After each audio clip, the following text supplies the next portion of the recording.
You can use this touchscreen display and these control panel buttons to view information and adjust settings for various vehicle systems.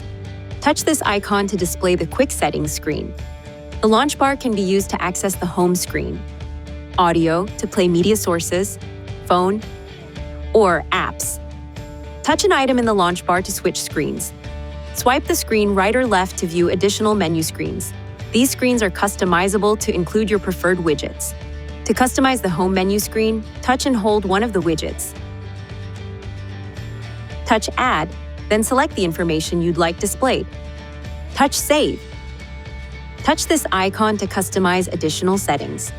Touch the plus or minus keys to adjust the settings of an item.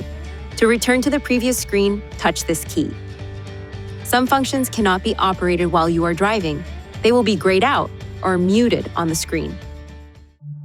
Please see your Nissan Connect owner's manual for important safety information, system limitations, and additional operating and feature information.